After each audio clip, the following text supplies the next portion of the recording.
I would like to welcome you all to the 11th session of the Cleanup Conference. It's really great to have you all here, to welcome you in a very special way.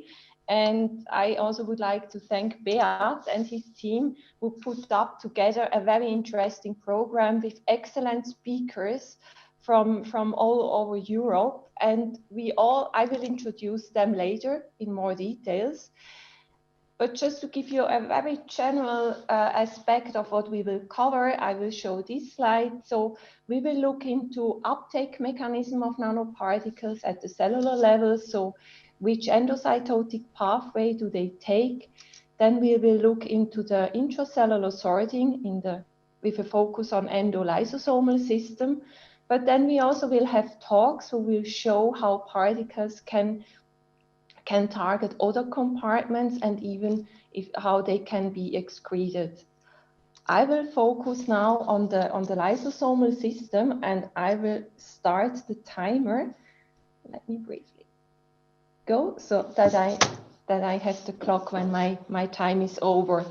So my name is Barbara Rothen. I'm from the Adolphe Merkle Institute at the University of Fribourg in Switzerland, and we work a lot we look a lot at nanoparticle cell interaction, really with very fundamental questions. So the first part of my talk will show results from Anna Milosevic, which is a former PhD student of my group. So she was interested to look into the fate of nanoparticles after they entered cells. So what is happening in the lysosomal compartment? And she looked at very different nanoparticles. First one was a positively charged gold nanoparticle with a fluorophore incorporated into a polymer core.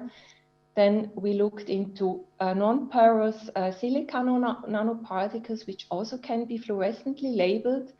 And the final particle is an iron oxide nanoparticle, where we also incorporated the fluorophore into a polymer coat. All the particles were in the size range of 70 to 90 nanometers.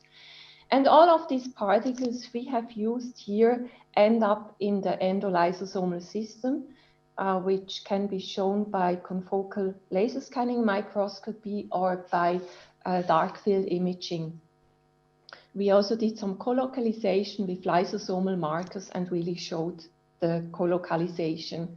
So as it was very difficult to investigate the fate of these particles in the lysosome with imaging methods, we decided to use an artificial lysosomal fluid to study nanoparticle stability over several hours.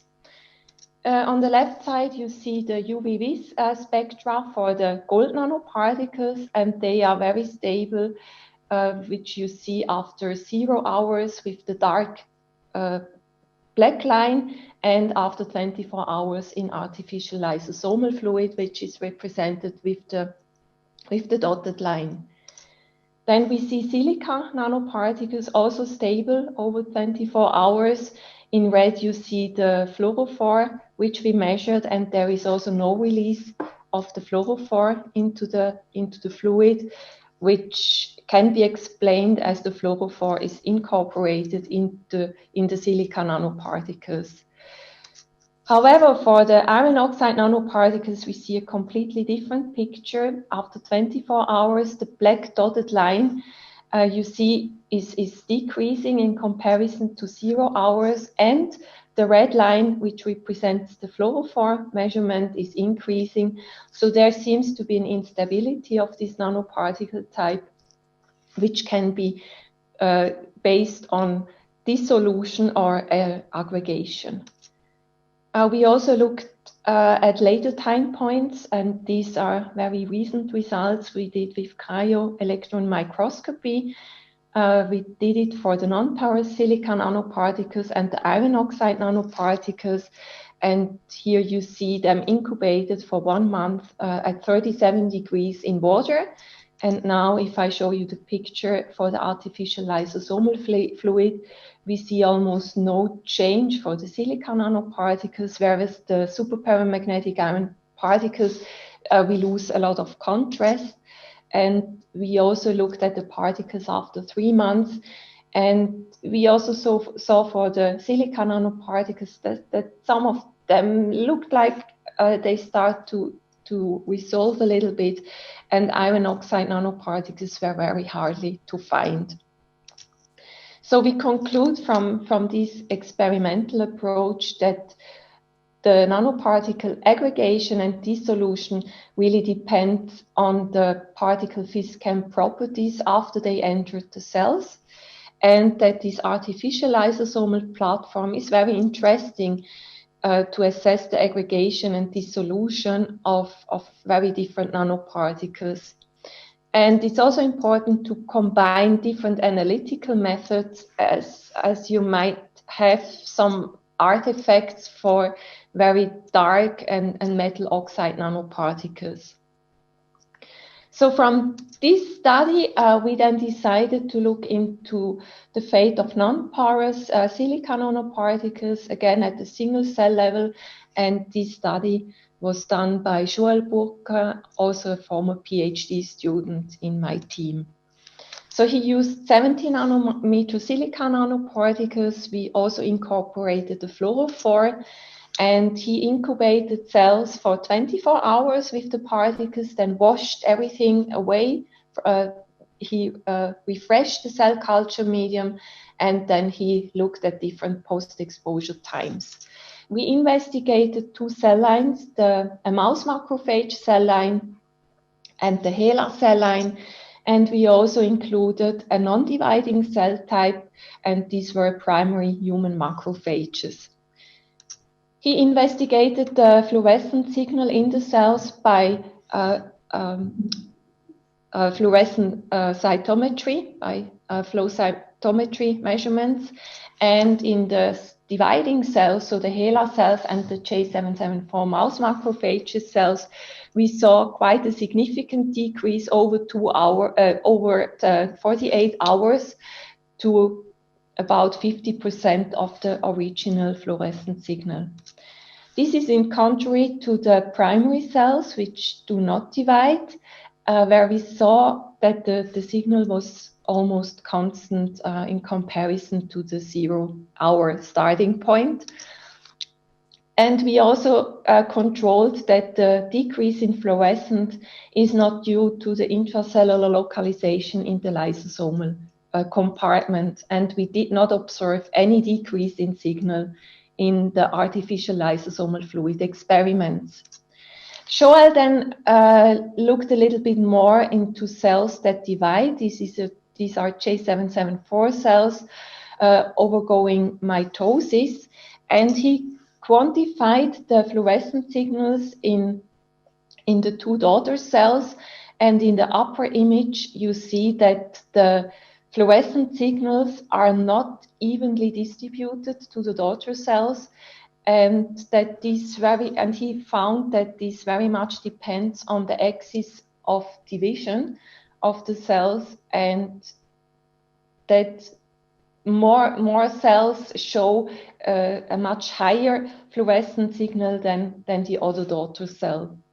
So from this study, we concluded that only dividing cells can reduce the nanoparticles, which are biopersistent and stable over a certain time, and that the reduction of nanoparticles by cell division can result in an uneven distribution of the particles in daughter cells, which I think is very important, especially if we would like to deliver a drug to dividing cells. So we need to keep this result in mind for these applications.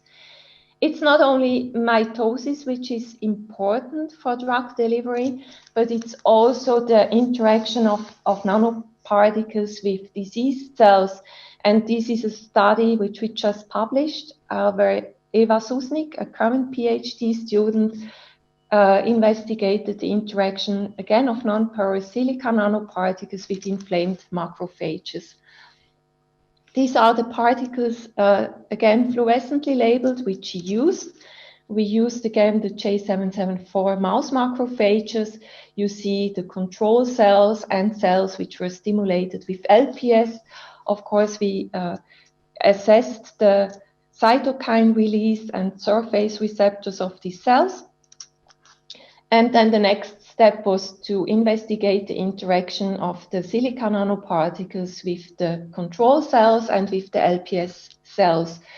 You see that the cells, the morphology, the shape looks different if the cells are stimulated with lipopolysaccharide, but it was very difficult based on the confocal images to make any conclusion about nanoparticle uptake. And this is why we did again flow cytometry analysis. We have studied very different exposure scenarios. I will not go into details. I just would like to point to the purple graphs, and we see under all the conditions that if nanoparticles were incubated with inflamed, with pre-stimulated macrophages, that they show a significant increase of intracellular silica nanoparticles in comparison to the control cells. So the cellular uptake is modulated in inflamed macrophages, and it will be very important to keep this in mind for many other nanoparticles which we are using for drug delivery, as we usually apply, or our intention is to apply these particles in diseased humans. So to conclude my talk, I would like to point again to the to the findings I just showed you. It's very important to keep in mind the fate of nanoparticles in lysosomal, because this is a compartment with a low pH, and it might be that the nanoparticle properties change in this compartment. We also need to look into the fate of nanoparticles in dividing and non-dividing cells, as we also have in the human body, cells that stay for years and cells which are renewed within several days. And then it's also important to investigate the interaction of nanoparticles with inflamed cells, and this can be done with pre-stimulation of cells with lipopolysaccharide or other stimulants. With this, I would like to thank my team and all the collaboration partners, all the funding sources who support my research, and you for your attention. I will now stop sharing the screen because I cannot see any questions. But if you have questions, you can also ask them by switching on your microphone. And I will briefly check the chat room if there are questions. I cannot see any question. Has anybody from the participants a question? And please switch on a microphone, maybe the screen. And if not, we can discuss later. And then I would like to hand over to Kirsten. So the next presentation will be given by Kirsten Sandvik. She's a professor at the Institute for Cancer Research at the Norwegian Radium Hospital, at the Oslo University Hospital Montebello in Oslo. And Kirsten, really, if you have questions about endocytosis, also inhibitors which you can use to look into endocytotic mechanism, then this is Kirsten whom you should ask. So please, Kirsten, start your presentation, and I will also start the timer. Okay, hello everyone. You see on my first slide, I'm going to talk about entry of nanoparticles into cells, mechanisms and consequences. Let's see. Most particles with drugs need to be taken into the cell by endocytic mechanisms, and there are several mechanisms they can use. This is a slide from 2011, and it's indicated that they can use several mechanisms, and they can even induce their own uptake. The uptake can be Clathrin-independent or Clathrin-independent, dynamo-independent or dynamo-independent. And as I said, this is a model for 2011, The Clathrin-independent mechanisms are getting more and more, so it's getting more complex.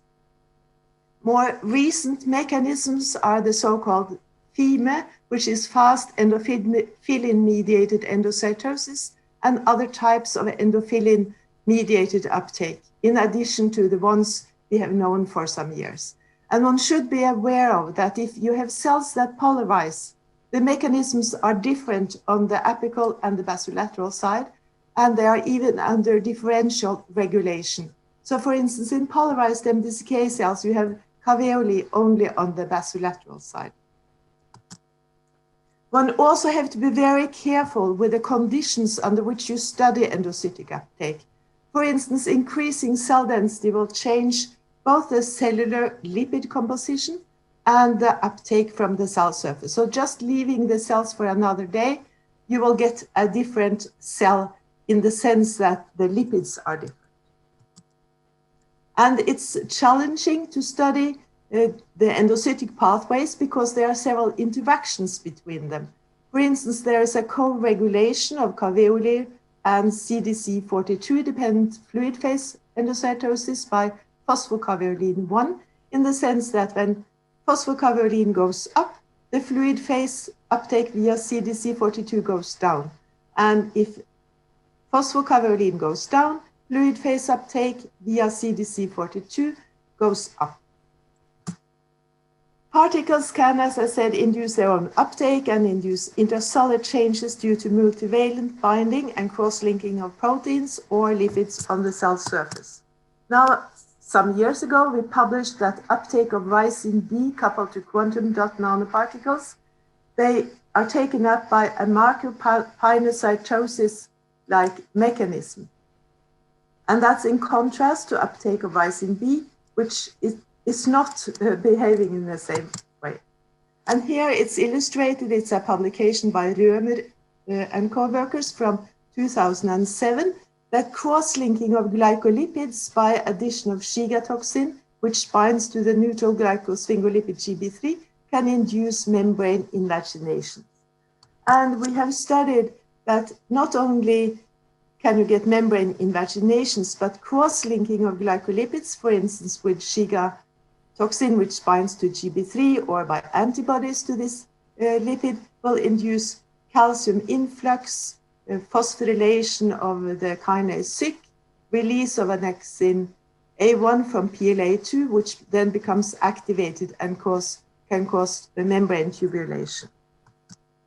And that's illustrated here, that the changes you can see by cross-linking of glycolipids. This is a control cell with annexin A1 and the lysosomal marker LAMP1, and not a lot of co-localization. But you can see rapidly after addition of Shiga-B, you have changes that I won't go in detail, but they are easy to see. So to optimize delivery, people are asking which endocytic mechanism is involved in uptake of a given particle. For instance, is cholesterol involved, and what does this tell us? Then one has to remember that there are several mechanisms that are cholesterol dependent. And for instance, methyl beta-cyclodextrin, which extracts cholesterol, and the tyrosine kinase genistein, they are not caveoli-specific inhibitors. One can still see that people write they are, but that's not the case. And in 2011, we made a toolbox to try to help the scientists with side effects of these different drugs. And here I will focus on methyl beta-cyclodextrin, which extracts cholesterol, but it will also inhibit macropinocytosis, Clathrin-mediated endocytosis, and various pathways. And one has to be careful, one should check that there is no leakage across the membrane after treatment with this agent. This slide illustrates the role of cholesterol in Clathrin-dependent endocytosis. Here you have an almost flat Clathrin coat, a more invaginated one, and almost pinched off one. And we can call them class 1, 2, and 3. And in a control cell, there is normally most of class 3, this one almost pinched off. But if you extract a little cholesterol, you will see you get more of class 1, almost flat Clathrin-coated bits. So clearly, extraction of cholesterol can inhibit Clathrin-independent endocytosis.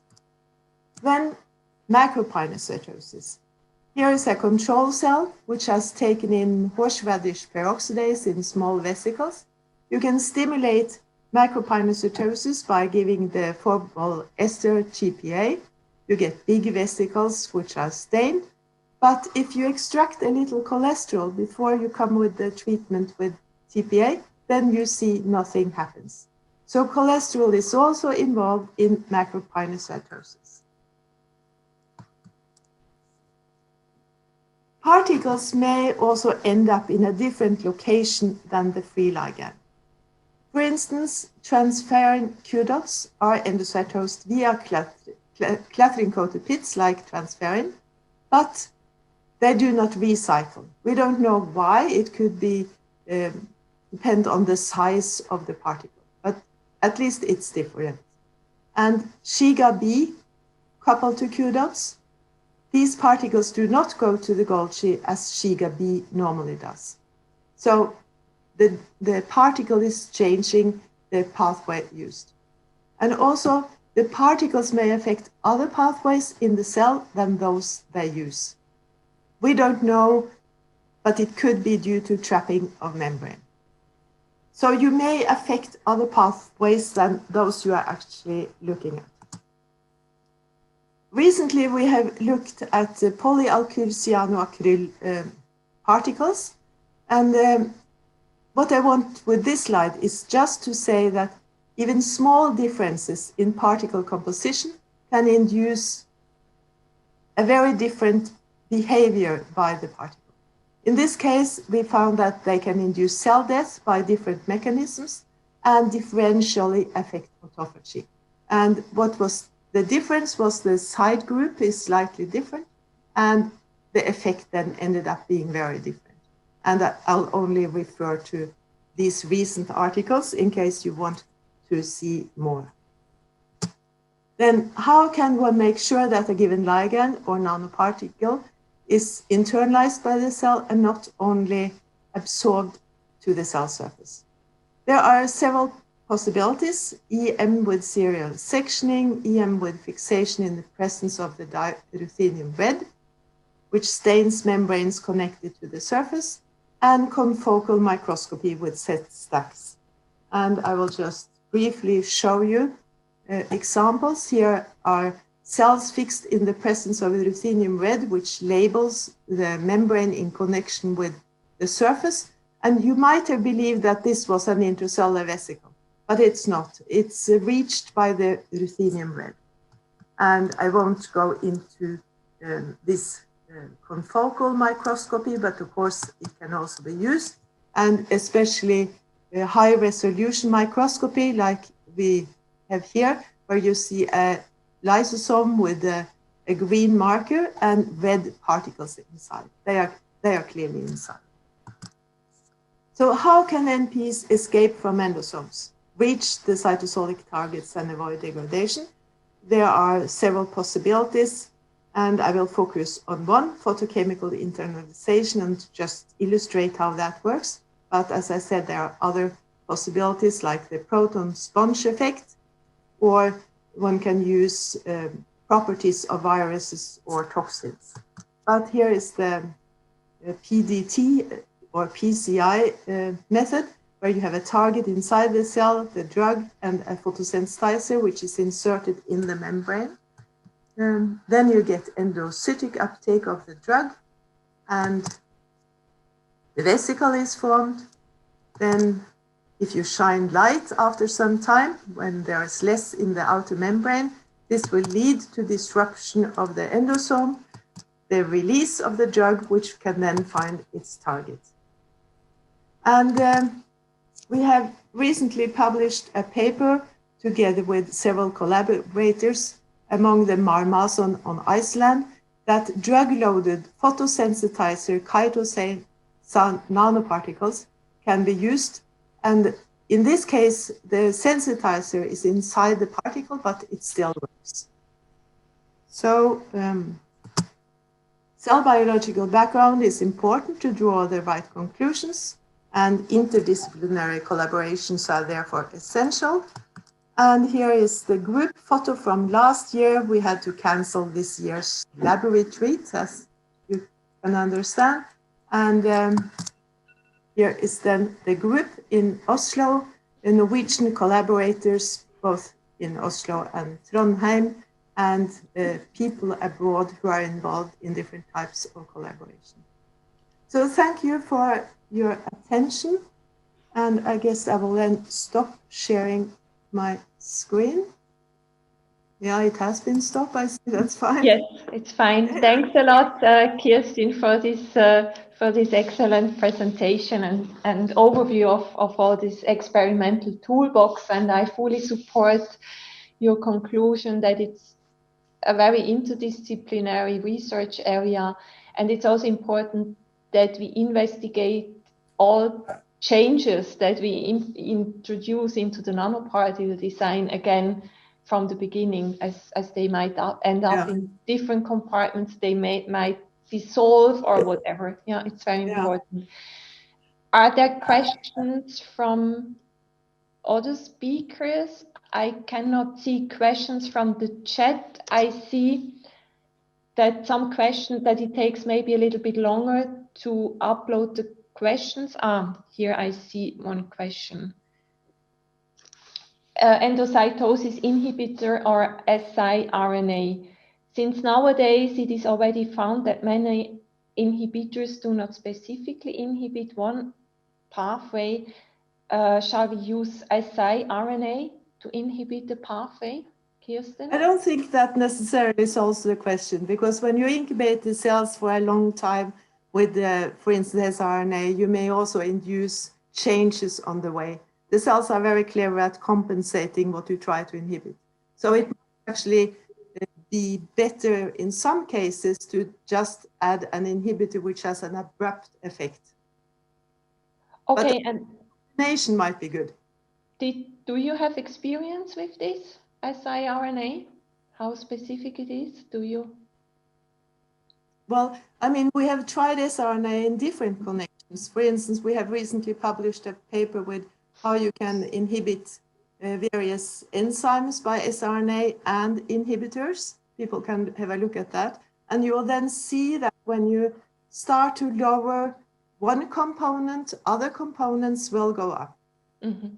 And yeah, so there are side effects to many things we do. Okay, and then there is a second question regarding endosomal escape. In which stage would you recommend early, late endosome lysosomes, and what about the toxicity regarding the escape?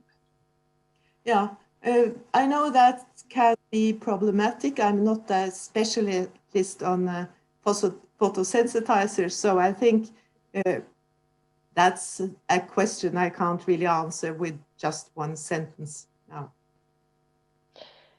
And okay, so we will keep other questions which pop up now for the final discussion where we have enough time.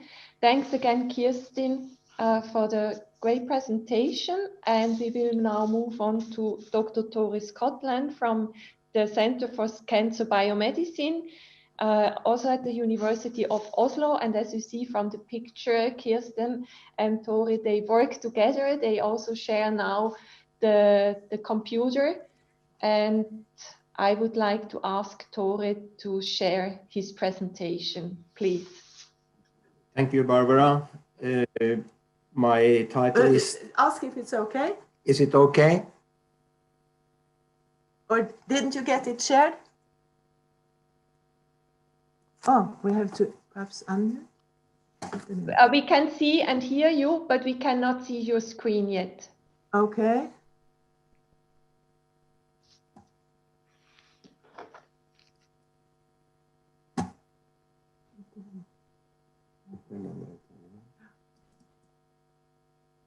Can you see it now?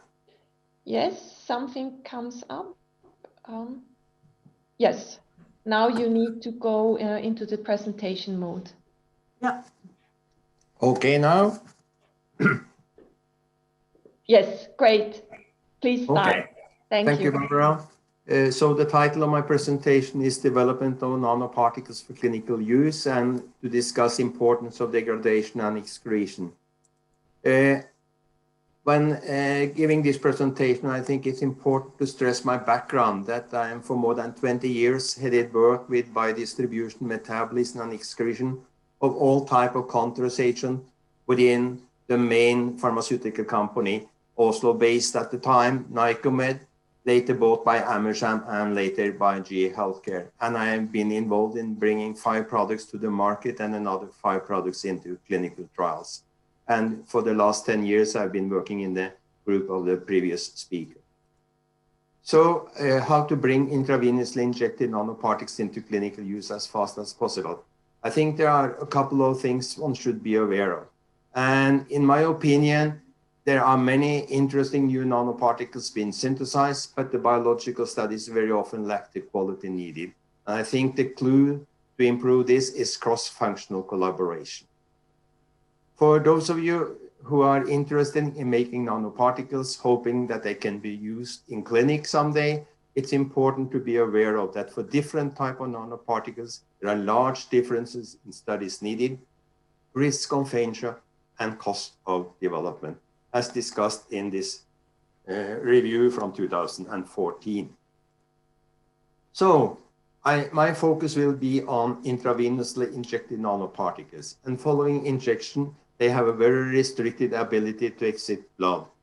They can pass through holes or fenestra of liver, spleen, bone marrow, like the monocytic system or reticuloendothelial system, and they can pass through endothelium in inflammation areas and in solid tumors. And very small nanoparticles can be excreted through kidneys.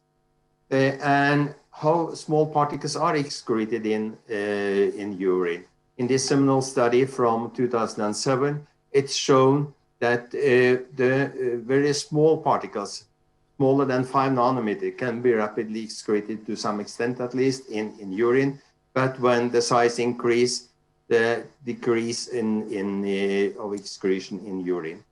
This study is also often referred to as showing that nanoparticles of 5 nanometer are rapidly excreted in urine. But I think it's better to state that you have a rapid urine excretion of nanoparticles of the diameter of 5 nanometer, approximately 50 to 60% of these particles are excreted, but there is very little urine excretion of nanoparticles with diameter larger than 10 nanometers. And since most of the nanoparticles we work with are larger than 10 nanometer, it's important that the nanoparticles are metabolized and excreted. This is important both for safety and regulatory aspect. For endogenous substances like, for example, liposomes and albumin-based nanoparticles, this may not be a problem, neither may it be for iron oxide nanoparticles that have been used as contrast agent in magnetic resonance imaging for more than 20 years. But there are, in fact, very few data available for degradation of other nanoparticles. Delivery of nanoparticles, for example, to tumors can be performed by passive or active targeting. I will not discuss that in more detail, but just think about how much of the injected dose is ending up in the target. To my knowledge, there is just one study showing such data for humans. And that was a study based in 2001, where people used radioactively labeled pegylated liposomes to mimic that of doxil and calyx, and they reported that 0.5 to 3.5% of the injected dose could be recovered in various solid tumors. Regarding active targeting, it was a lot of studies 20, 30 years ago in the field of medical imaging or radiotherapy, using, for example, radioactively labeled antibodies, showing that a very small amount of the injected dose is retained per gram tumor. But remember that even a small increase in binding of nanoparticles may be important for cellular uptake and biological effects. And as you know, There are a lot of monoclonal antibodies that have shown biological effects in the body. Some few words about how to measure distribution, metabolism, and excretion. Most people use LC-MS to measure the drug or other substances in the particles, or ICP-MS if the particles contains metal. It's then important to think about, is the drug still encapsulated in the nanoparticles or is it released? And to my knowledge, there is just one study from 2015 that demonstrates how one can discriminate between encapsulated and released drugs. Many people use fluorescent labeling. Then it's important to consider, is the fluorescence still in nanoparticles or is it leaked out? And I think it's very important to stress that one should not label, use a fluorescent label on the surface of the particle, because that will change the surface property and its biodistribution. And also remember that measuring fluorescence in tissue is just semi-quantitative. Of course, one can use radioactively labeled nanoparticles. And then once again, the question regarding if the nano label is bound to nanoparticles at time of analysis. And I will not discuss further these other methods for looking into radioactively labeled substances. Regarding documentation that are needed for market approval of drugs, if we think about the physiochemical characterization, one need to discuss and show the size, charge, chemical composition, stability of the particles, all active components, excipients, and impurities to be analyzed. Methods should be validated and performed according to good manufacturing practice. And very important, you need to document the reproducibility of the production process. And based on this, it is quite clear that the cost and risk of success will increase with increased complexity of the product. Regarding the general safety and preclinical toxicity studies, they normally have to be performed in 2 species, most often rats and dogs are used. And for the present discussion, it's important to be aware of that long-term studies are needed when the degradation or excretion of the product is slow.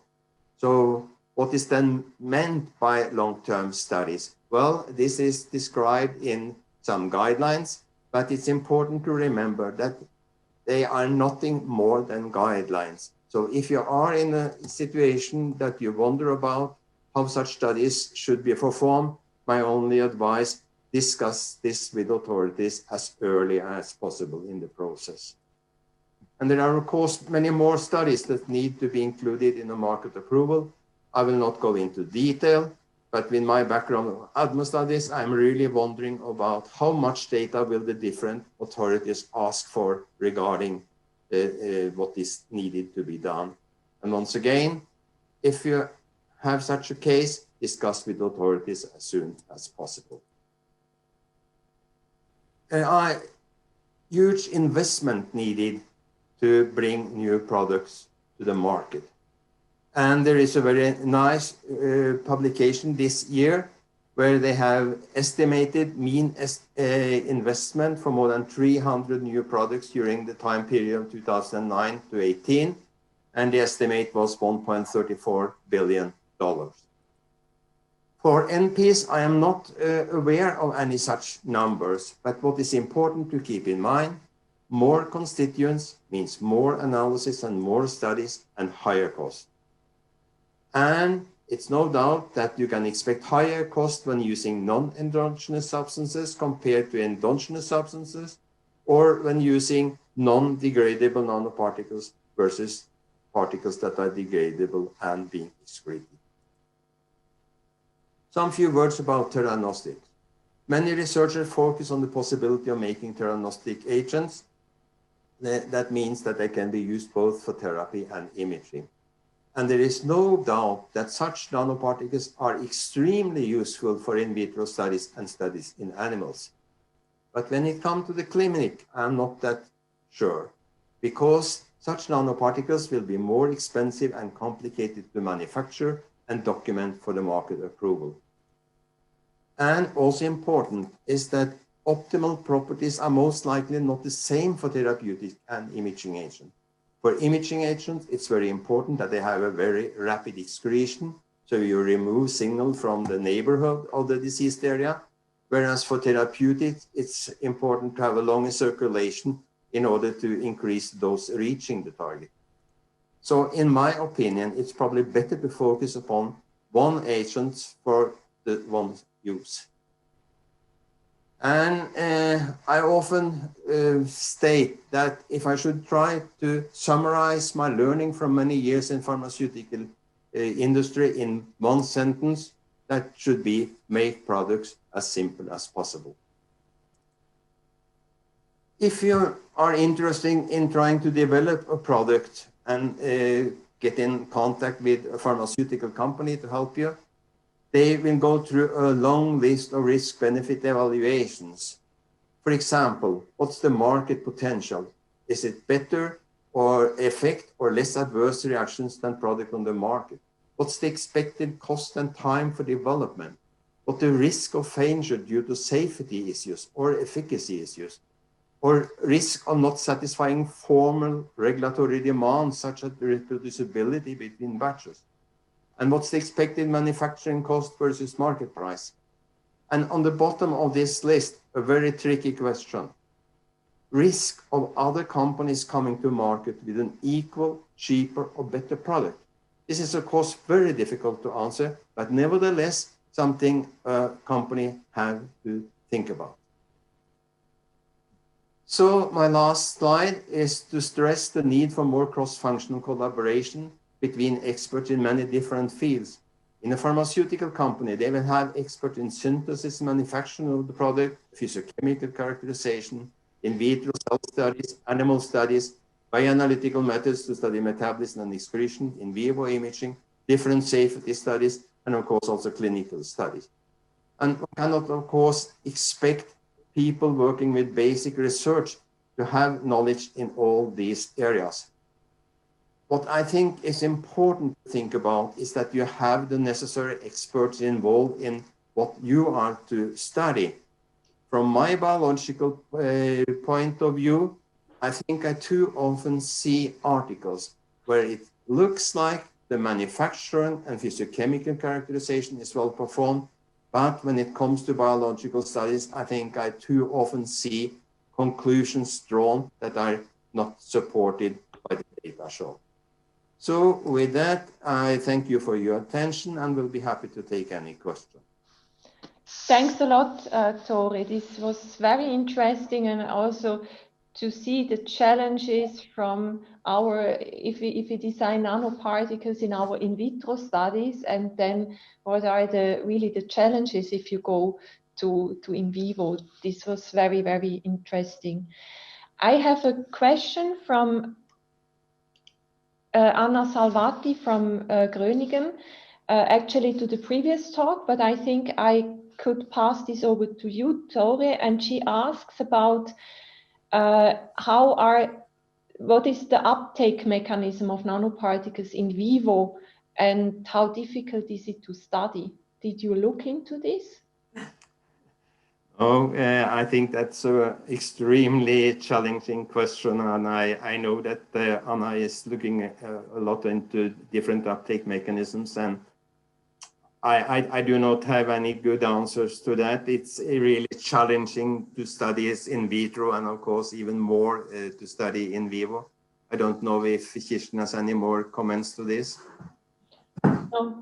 Yeah, no, I agree on the challenging that it's difficult. I mean, an example is that people have constructed the mice with the knockout of caveolin, and then it turns out that albumin can cross the endothelial layer in a very different way than normal, that there is leakage between the cells, for instance. So I think, I mean, it's possible, of course, to try to knock out various proteins and have a look, but then one has to make sure that, again, that there are not compensatory mechanisms involved in what you look at. Should I just add that I think that these compensatory mechanisms, that they are very important both in vitro and in vivo. So it's really complicated to study this. I have another question from Eva. She asks if you investigate the interactions of nanoparticles with other substances like other drugs or other food components. We have not done that, but you can of course expect to have interactions between nanoparticle and many other substances. The importance of protein binding, the so-called protein choriana, has been studied for more than 10 years now, and you can of course expect to see interactions both with the bare nanoparticles and also with the proteins bind to the nanoparticles. But we haven't studied that. Okay, thank you, Tore. So we can continue the discussion at the end. But now I would like to hand over to Professor Roderick Lim. He's an Argovia professor for nanobiology at the Biocenter and the Swiss Nanoscience Institute in Basel. Please, Roderick. Thank you, Barbara. Let me share my screen. Okay, does everybody see me and hear me and see my screen? Yes, perfect. All right, thank you. So what I'm going to be talking about today is the work of two really remarkable PhD students in the lab, Christina Zellmer and Ludovic Zweifel, who really brought this project to fruition. And this is a project that is based on a very, very close collaboration with the lab of Cornelia Palivan at the Department of Chemistry here at the University of Basel, and also together with colleagues from the EPFL. And I just want to say that whatever I talk about today has been published in PNAS this year. Okay, so before I get into the transport of polymersomes into cell nuclei, the first thing that I have to do is I need to tell everybody about what nucleocytoplasmic transport is. And very simply, nucleocytoplasmic transport is the process under which cells regulate the transport of macromolecules between the nucleus and the cytoplasm. And so if you look at this figure on the left of your screen, you will see that these cells, there are two cells here, and their nuclei are very bright. And the reason why they're very bright is because these cells have been transfected with GFP, with 3 times GFP, that also exhibit an NLS, which is what we call a nuclear localization signal. Now, nuclear localization signals are basically a sequence of amino acids or that cells use as address tags to recognize specific cargoes that are deemed important for transport into the nucleus. And in comparison, if you look at the inset over here, you will see that if we just have the 3 times GFP without the NLS, then the 3 times GFP simply does not go inside the nucleus. Okay, and the manner by which this occurs is that these in the case of the 3 times GFP NLS, they have to pass through these pores that decorate the nuclear envelope. They perforate the nuclear envelope, and these pores are called nuclear pore complexes. Okay, and so I've taken this figure from a review from Fahrenkrog et al., where you see a cross-sectional characterization of the nuclear envelope, and you see that every arrow is indicating to the position of a nuclear pore complex in cross-section. If you look from the top view, then you will see these donut-like pores, and these are NPCs, as we call them in short. And if you look at these pores, if you look at the NPCs from the nuclear side of the nuclear envelope, then you'll see these structures called nuclear baskets that protrude out of the pores. Okay, so basically the nuclear localization signal. So these NLS cargoes have to selectively traverse these nuclear pore complexes to be able to accumulate in the nucleus. So how does nucleocytoplasmic transport proceed? So the first thing is I mentioned about these NLS cargoes, and the reason why these NLS cargoes can get through NPCs is because they bind specifically to what we know as transport receptors Transport receptors come in various names. We can call them importins for the ones that regulate transport into the nucleus, or exportins, which are the transport receptors which export, for instance, mRNA out of the nucleus into the cytoplasm. And in short, we can call them carriofferents or caps. But coming back to this schematic, when the transport receptor recognizes and binds to the NLS cargo, the transport receptor really just shuttles this NLS cargo across the nuclear pore complex, where it comes across a GTPase within the nucleus called RAN-GTP, which then binds to the transport receptor, and that binding dissociates the cargo from the transport receptor, thereby allowing the cargo to fall further into the nucleus. What I should mention is that this is somehow quite fascinating in a sense, because the NPC itself has a diameter of about 60 nanometers, and small molecules are unobstructed. So like, water, clearly ions can diffuse through this pore. But yet when it comes to non-specific cargoes, so if you have, any protein which does not have an NLS, such as what I showed previously, if this protein exceeds a mass of typically about 40 kilodaltons or a size of about 5 to 6 nanometers, then this cargo, this passive cargo, will not be able to get through the pore. Yet, when you consider the transport receptors together with the NLS cargoes that get through the pores, these cargo transport receptor complexes are rather quite large, much larger than 40 kilodaltons, and in some cases can reach 100, maybe 200 kilodaltons and exceed 10 nanometers in size. So there's something fascinating about the nuclear pore complexes, and clearly the nuclear pore complexes function as highly selective filters. So what are the key components of the nuclear pore complex? Are these what we call phenylalanine glycine nucleoporines, or in short, FG-NUPs. Now, these FG-NUPs decorate the inner channel of the nuclear pore complex. They tether to the walls of the nuclear pore complex, as you see in this reconstruction here. And the funny thing, and the really interesting thing I should say, is these FG-NUPs are intrinsically disordered. And in doing so, it's thought that they form some sort of meshwork, some sort of dynamic barrier mechanism that repels or rejects or blocks non-specific cargoes, but yet allows these transport receptors that interact with individual FG repeats to be able to melt through this barrier and bypass the nuclear pore complex. Hence, FG-NUP behavior is simply vital for NPC barrier function, as we know. So I just want to show a quick movie here where we've used high-speed atomic force microscopy to visualize the FG-NUP. So what you see here are nuclear pore complexes on the nuclear envelope of a xenopus oocyte nucleus. And when you zoom in into an individual nuclear pore complex, you see its beautiful 8-fold rotational symmetry. That's the central channel where the molecules bypass. And when you zoom in again, these blue squiggly fluctuations basically represent the dynamic fluctuations of the FG-NUPs inside the NPC channel, okay? And so the question then is how can we harness nucleocytoplasmic transport to target, let's say, large polymersome nanocarriers into the cell nucleus? And, a large part of the motivation behind this work is, a lot of people have developed nanoparticles that can get into cells, as we've heard, but then to be able to deliver,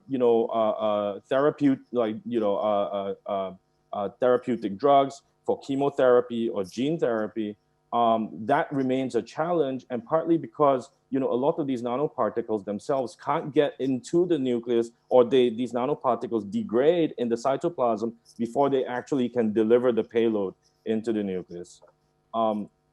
And so what we did in collaboration with Cornelia's lab is we developed these NLS-NCs, what we call nuclear localization signal nanocarriers, and these are based on a design of using 2 amphiphilic copolymers, Pimoxa PDMS Pimoxa, mixed with maleimide terminated Pimoxa PDMS Pimoxa blocks, and the maleimide in these cases act as conjugation sites for the NLSs, where we've used then the bipartite NLS from nucleoplasmin, and we functionalize these maleimide groups with the NLS. Furthermore, we've encapsulated ruthenium red inside each polymersome, but also have body P fluorescent labels in the membrane of the polymersome itself. And the question that we wanted to ask is if we can get, if the cells allow the polymersomes to be uptaken into the cells, the question is whether the cell machinery itself can recognize these NLSs on the NLS-NCs to be able to import these polymersomes into the nucleus. And just a point to note, I wanted to say that these NLS-NCs are biocompatible, as it's shown in several previous studies. They're structurally stable, and they're relatively easy to modify chemically. So here's just some images of characterization of these NLS-NCs. You can see that each NLS-NC is about 50 nanometers in diameter. When we use cryo-EM, we can actually resolve the thickness of the membrane. And the thickness in this case for an NLS-NC is about 8 nanometers. It's the same thing for the control NCs, what we call blank NCs. And these are simply nanocarriers that don't have the NLSs. And we use these for a lot of the control studies that we have. And so generally what I want to say is that these nanocarriers generally fall right around the size limit, slightly below perhaps, but right around the size limit of the nuclear pore complex channel.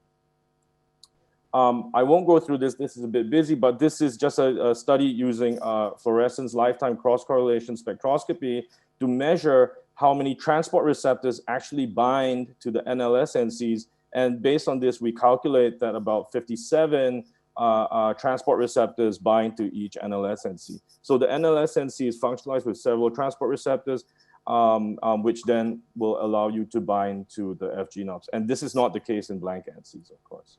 So then the first thing that we did was we introduced these NLS-NCs into permeabilized cells. These are digitonin permeabilized cells where the cell membrane is actually permeable, but the nucleus remains intact. And by challenging the NLS-NCs with these permeabilized cells, we can actually see that these NLS-NCs are uptaken, and they're actually the uptake into the nucleus is increased as a function of RAN-GTP, which you recall releases the NLS-NCs from the transport receptors. And as a control, you can see that just using blank NCs really prevents any uptake into the nucleus. Then we moved on to using NLS-NC transport assays in live HeLa cells, and we essentially just saw the same thing. So the NLS-NCs are able to be uptaken into the nucleus, whereas blank NCs cannot. This is more striking if you co-incubate the cells with both NLS-NCs and the blank NCs, where you see the NLS-NCs getting into the nucleus, but the blank NCs stay out. And what's really nice was that the cells remained viable in our assays up to 48 hours, simply because we did not extend the time of that incubation for the cells. And then we use ultrastructural analysis using TEM with regressive staining to be able to visualize the NLS-NCs inside the nuclei. And what you can see here are these arrows. All these arrows point to each NLS-NC inside the nucleus. And these are really striking. So they've gotten through the nuclear pore complexes. Over here, that's an image of an empty nuclear pore complex, and that's one with an NLS-NC on transit, and that's a similar one. And in comparison, when you have the blank NCs, you see that they all line up on the outside of the nuclear envelope, but don't actually get into the nucleus. And this is just a statistical analysis of all the different NLS-NCs and the blank NCs. And what you can clearly see is that the NLS-NCs have a higher uptake into the nucleus compared to blank NCs, whereby the blank NCs stay predominantly in the cytoplasm. And last but not least, this brings me to my closing slides, because this brings into play a big question that I came across, where people had studied very large cargoes which bypass the nuclear pore complex, and in this case, if you decorate 39 nanometer gold nanoparticles with the NLSs, they actually get through the nuclear pore complexes, and clearly certain viruses also are able to deliver their payloads through the nuclear pore complexes. But it was really intriguing to me to come across in a lot of these nanoparticle uptake studies that even 200 nanometer NLS conjugated objects can get into the nucleus or get through the nuclear pore complex. So, I just want to leave you with the question. So what is the NPC transport size limit to these nanoparticles?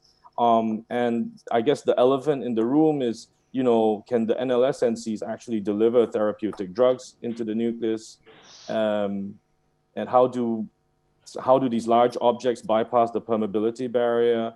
What is the transport limit of the NPC? And perhaps the NPC can dilate under specific conditions. So with that, I thank you. I'm sorry I've gone a little bit over time, but I'm done. Thank you. Thank you. We are good in time. Thanks a lot, Okay. Roderick, for the great presentation and also for sharing these fantastic microscopy images of the nuclear pore complex. And now I know how difficult it is to get these high resolution images. Indeed, indeed. I do not see any questions yet in the chat, maybe later, but I have a question. Sure. So you have used which cells do they divide? So could you also have an entry of the nanoparticles into the nuclear compartment doing cell division? How do you separate these events? Yeah, so we actually don't see any we don't see any uptake because of cell division, right? So basically, when we do these time lapse, all our experiments are done in time lapse. Okay. Yeah, and so we know that the cells are uptaking these nanoparticles or these NLS-NCs under conditions whereby the cells are not yet dividing. I see now some questions from Moin Mogimi. He has 3 questions, but I will just give you one. What happens to non-specific cytoplasmic proteins trapped in the cytoplasmic side of nuclear pore? And what happens to non-specific cytoplasmic proteins at the nuclear pore? So so non-specific proteins largely that don't interact with the FG-NUPs, these intrinsically disordered proteins, they are not able to bypass the nuclear pore complex. And instead they are repelled or they are blocked from entering because of the barrier that's formed by these FG-NUPs. Okay. Yes. Thank you, Roderick. Of course, this depends on size as well, right? So if it's the non-specific protein is relatively small, then of course it can diffuse through. Thank you. Thank you. We'll come back to you, Roderick, and in the final debate. All right, thank you. So then we already come to the final presentation of this session, which will be given by Professor Dr. Simon Schwarz. He's the director at the Molecular Biology and Biochemistry Research Center for Nanomedicine in Barcelona. And he's also the president of the European Society for Nanomedicine. So please, Simon. Thank you.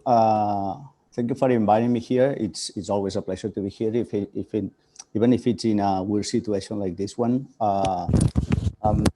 Even so, I could prefer to be there, but well, it's okay. I'm trying to share my presentation.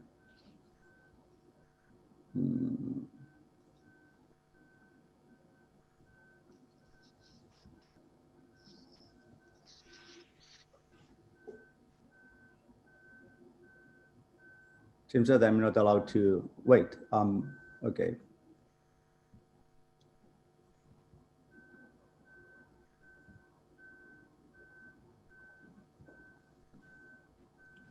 Okay, is that okay? Yes, it is okay.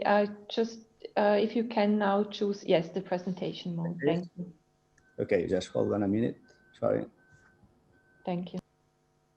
Okay, so my talk today is on the delivery of anti-cancer stem cell drugs in colorectal metastatic cancer. The reason why we choose colorectal cancer is because, as you know, is one of the deadliest cancers in the Western world. I mean, we are expecting 43% of increase on prevalence from today to in the next 20 years, so reaching almost 2 million people affected every year. This represents at this moment in US, for instance, like around $18 billion on health expenses annually. So this is a huge burden for the sustainability of the public health system.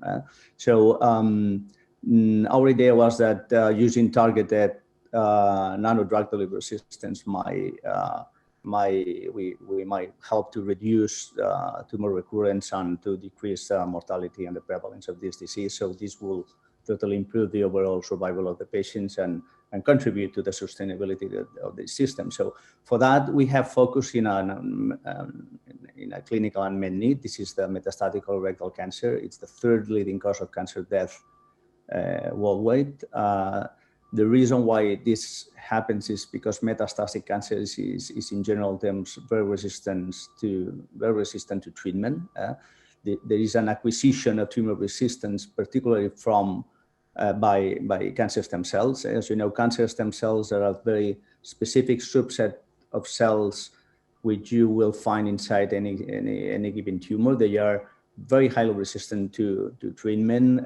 They are the ones which are able to self-renew, the ones that give the tumorigenic capacity to the tumors. And one important thing is that they have this non-adhesion survival capacity. It means that those are the cells that will go into the bloodstream, will go somewhere else, and will produce metastases.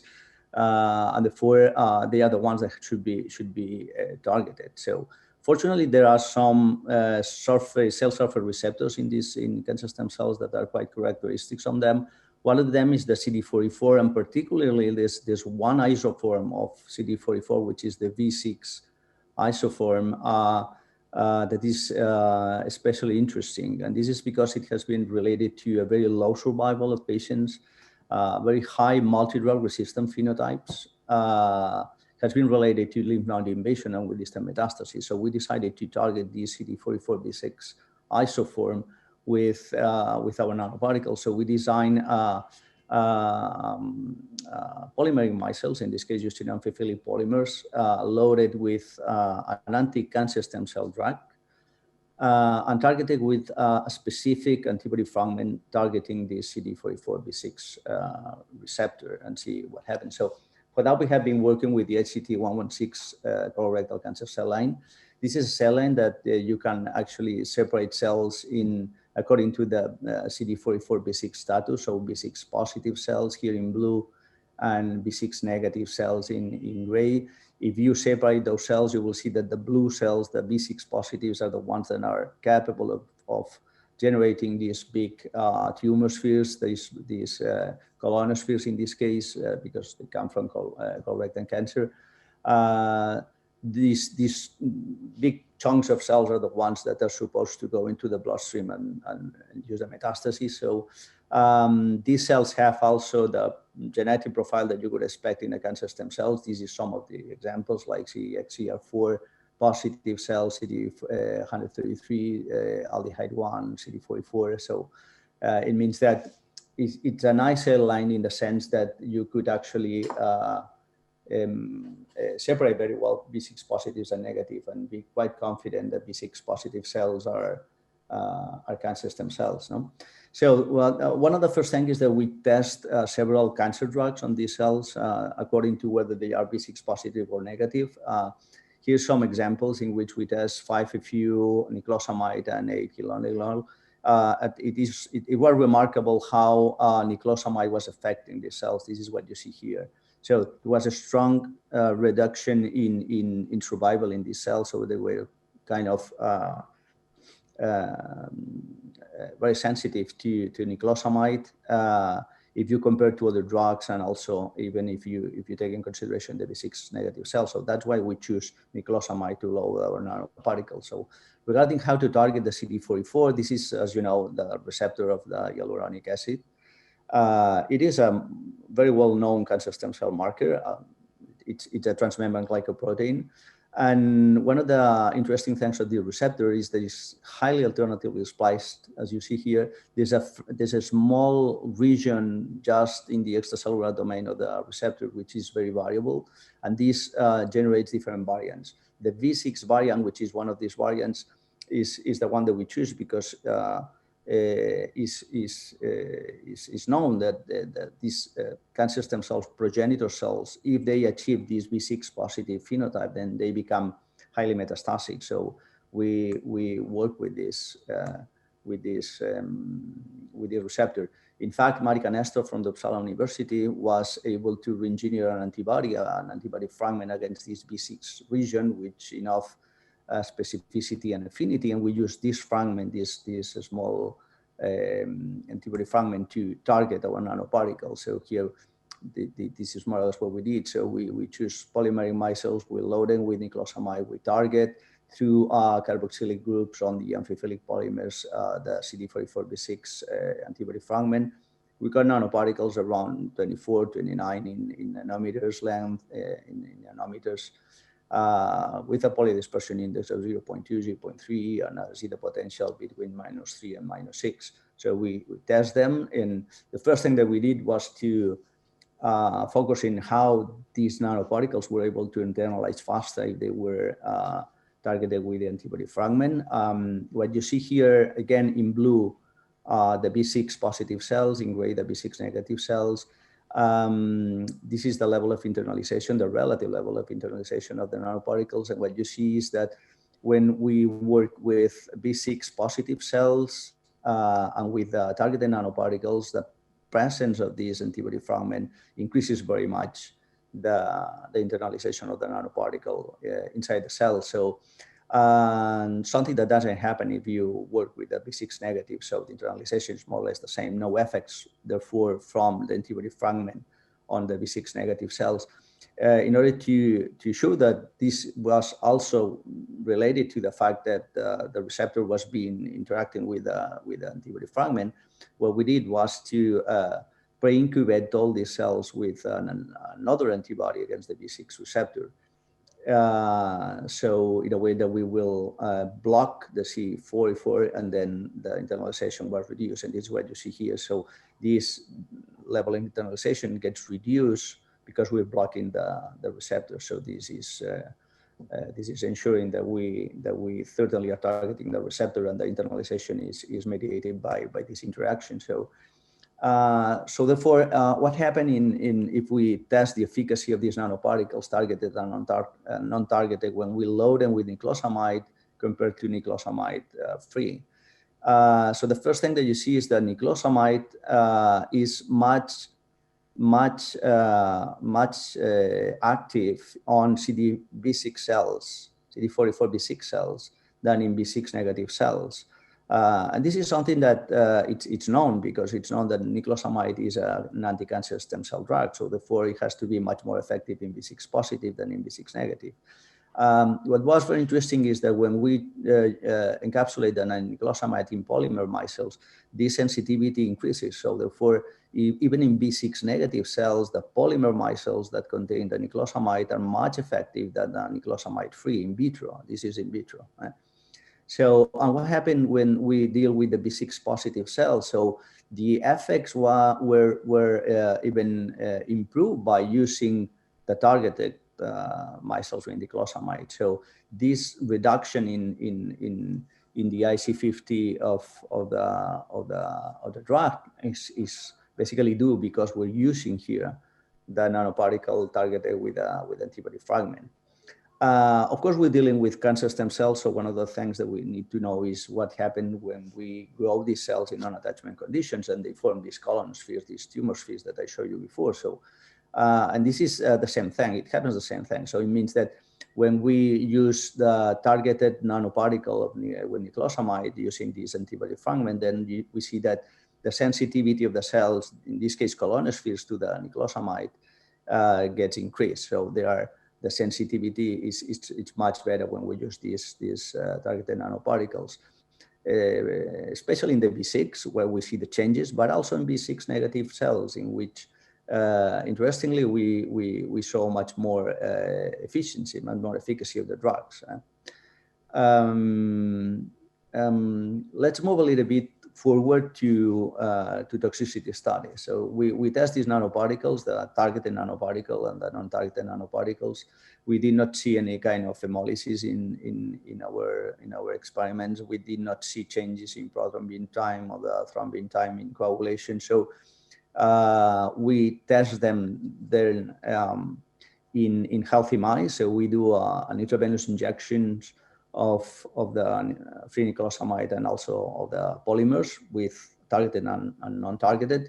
This is a single dose experiment. What you see here is that there's a strong difference in toxicity when we use free nicotinamide intravenous. This is intravenously injected. Free nicotinamide is quite toxic, it's very highly toxic. So this is the maximum tolerated dose, 0.5 mg per kg in one single dose. This is one single dose. Versus 4 mg per kg in one single dose of the polymeric micelles. For both of them, targeted and untargeted. One of the very interesting things of the experiment was not only to prove that by using polymer micelles in mice, the toxicity of nicotinamide was very much reduced, although there's still some toxicity. But very much reduced, but also to find out that the percentage of dose release in plasma after 1 hour of the injection was quite different. So if you check nicotinamide free after 1 hour, you still can find like 45% of the injected dose in plasma, whereas for what relates to regards to the polymeric micelles, this was quite different, particularly for the targeted one, which is just 1% of the release in plasma. So that was quite interesting because it means that the release of the nanoparticles are quite limited. No, of course, this was we went into repetitive injections, repetitive intravenous administrations in mice models. This was still healthy mice. We never detect any important loss of weight in any animal, but we detect some important toxicity on the free nicotinamide when we were given, for instance, 1 mg per kg. We just were able to give one administration because we detect some cell death in the animals. And some toxicity were also detected with the polymer micelles targeted and non-targeted when we went up to 6 mg per kg, for instance, and in repetitive dose even at 4. But nonetheless, we went into biodistribution assays of the nanoparticles with 4 mg per kg. In this case, we give a single shot of the targeted and non-targeted micelles, 4 mg per kg, also in the animals. This is a tumor-bearing mice. It's a subcutaneous model of colorectal cancer.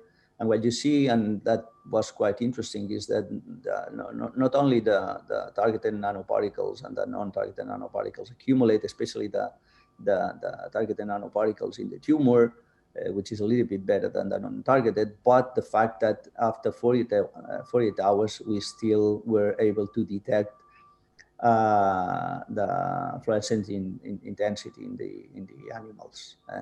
Of course, we also saw some accumulation on liver and lung, also some a little bit on the spleen, mitral and kidneys and muscles, but this is only around 5% of the total fluorescence that we were detecting in the animal. But that was quite encouraging, so we decided to go test the overall efficacy in subcutaneous models. In this case, and this is my last slide. In this case, we test the in vivo efficacy in another model. So we use the HT29 cell line. This is a cell line that has a very high percentage of cells which are B6 positive. So we thought that it was a good model, even better than testing the HT116 cell line. I think I have to say that this was perhaps a mistake because the sensitivity of this cell line to nicotinamide is much lower. So what you see here is that we were not able to detect any significant reduction on tumor site in the volumes of these tumors in these animals when we inject intravenously the targeted nanoparticles at 4 mg per kg. I have to say that we were not able to inject IV intravenously the niclosamide because it was too toxic. So we had to go to a similar dose of niclosamide, but IP intraperitoneal. So we did not detect changes in the tumor volume, but that it was very interesting to see that we were able to detect a very strong reductions on the bloodstream of circulating tumor cells, B6 positive with the model. So this is encouraging. It's very promising data. It means that when we use this antibody fragmented, antibody fragment targeted nanoparticles with niclosamide, we were able to first inject niclosamide IV without toxicity, significant toxicity. This is something that you cannot do with free niclosamide. And also, and this is important for one reason, and it's because if we would like to opt for synergistic therapies with other classical chemotherapies like Baclitaxel or similar drugs, we will be able to. But also because it's one of the situations in which we are able to design nanoparticles that clearly reduces the level of circulating tumor cells. And this is important because it should, we hope, reduce clearly the level of metastasis in these models. In fact, nowadays we're checking if this is true, and also if synergistic, if we can use it in a synergistic way with drugs like Baclitaxel. And I can tell you by now that the first results, at least the preliminary data, is quite promising. So I'll stop here. Just would like to thank to my group, to my people, but also to people from the Instituto Nacional de Ingeniería in Biomedica in Portugal, and the Instituto de Patologia y Immunologia Molecular de Porto, in Patti Murals in Portugal, and also Erika Nestor for developing the antibody fragment in Uppsala University. Thank you very much for your attention. Thank you, Simo. Very exciting and promising results which you shared with us. I do not yet see a question in the chat, so I will start with one question. So your previous slide where you showed the efficacy against circulating tumor cells is very promising. Is your FAB antibody only specific for colon cancer, or do you think you could also use it for other cancer, primary cancer types? Well, B6 is not exclusive with colorectal cancer, so we didn't test yet this in other cell lines, but we tested we have some data in breast cancer in some tumor cell lines that also express this B6, and therefore my answer would be that it should work in any cancer in which cancer stem cells are, related to the expression of B6. Okay. Thank you. Sure. So I will go back with the questions which came up from the audience, and there was one question from Priscilla Shilreff for my talk, and she asks, how long do the primary macrophages survive in culture? So we isolate monocytes from human Buffy coats, and then it takes us about 5 to 7 days to differentiate them into macrophages, and then we can use them for another week. So maximum 7 days if you have differentiated macrophages. And then there is a question from Emine Javutz, and the question is, what do you think about safety of gold nanoparticles for clinical use? And this was for the presentation from Tore. And I think this is a very important question, as gold is not dissolved and gold is not degraded.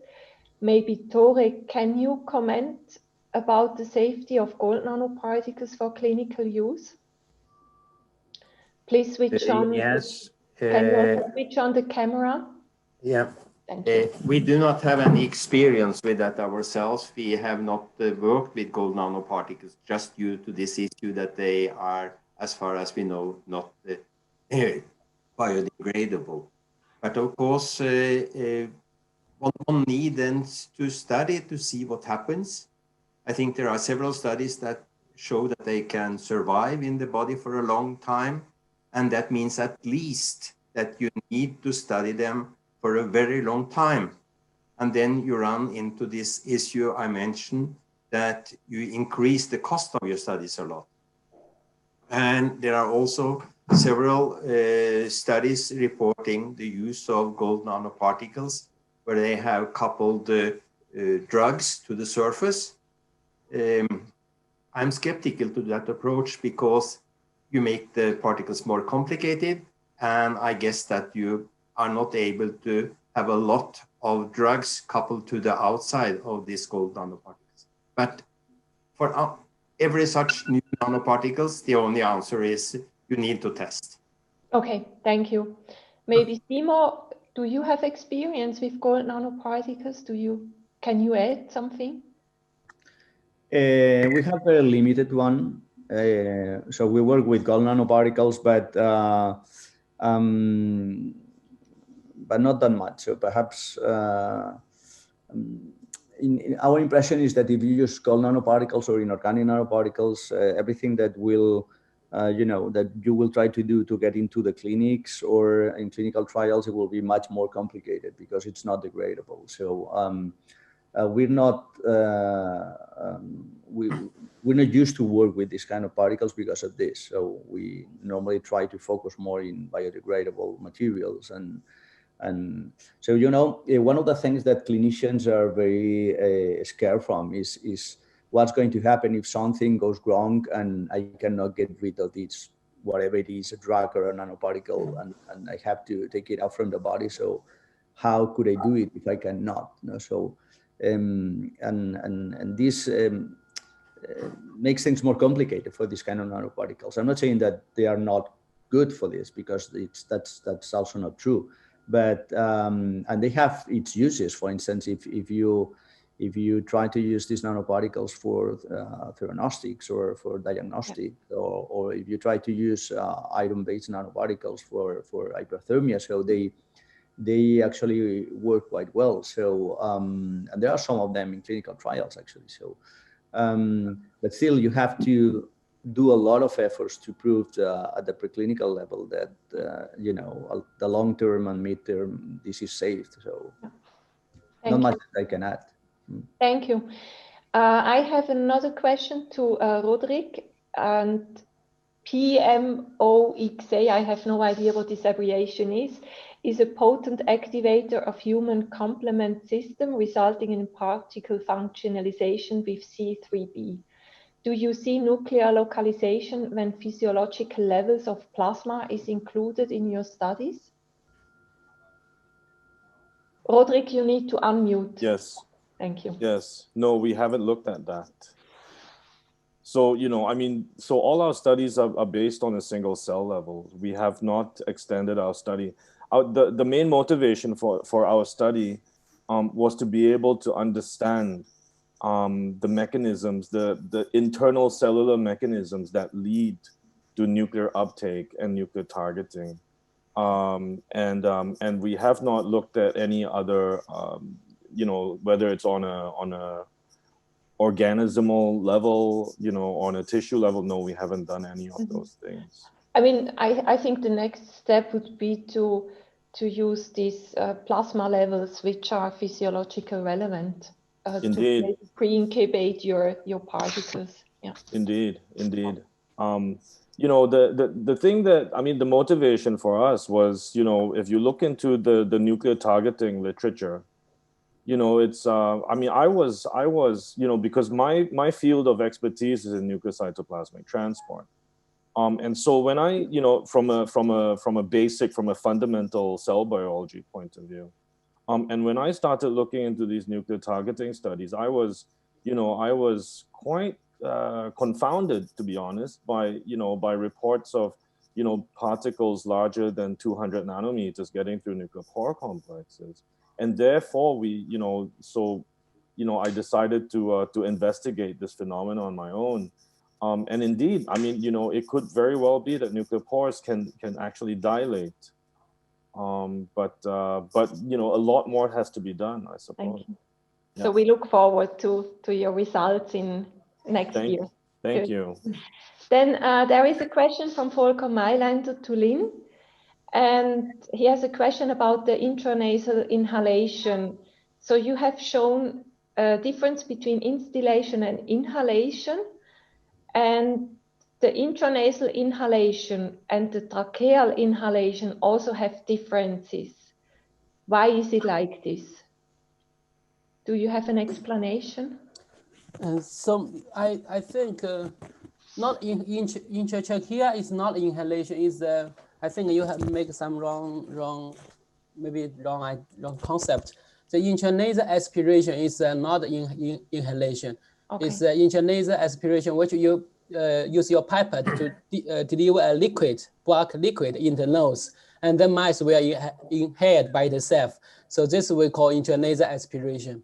And then I showed a nose-only inhalation. We deposit, we transport aerosols, like about 700 nanometer aerosols to the nose, and then the mice inhales the aerosols. So you get a totally different distribution pattern because of the bulk liquid inhalation, you could say like this, or the nose inhalation. So this is a completely different mechanism. First is the bulk liquid, kind of inhalation by the mice. And that's why you say the particles are mainly very large in the upper airways or very centrally located. And for those only inhalation, where you only have the aerosols, which is the aerosols gets through your laser cavity to your trachea and then to the lung. So that's why it's kind of uniform distributed to the lung. But if we think about the delivery efficiency, then the bulk liquid delivery is much more higher than the nose-only aerosol inhalation. Yes. Thank you, Lynn. Thank you. So maybe Volker, if you have further questions, then please contact Lynn directly. So we have 4 minutes left, and maybe I take up the question from Anna Salvati again about the correlation in vitro and vivo uptake. And she says, I totally agree with the difficulty to study uptake in vivo, as it is already difficult in vitro, but we should defend the utility of in vitro studies, even if we know their limits, and we need to start somewhere, right? So maybe Kirsten and Tore, you can comment, because you combined the in vitro and in vivo part. Did you look into the very same nanoparticle system in vitro in vivo, and can you confirm the utility of in vitro studies for in vivo applications?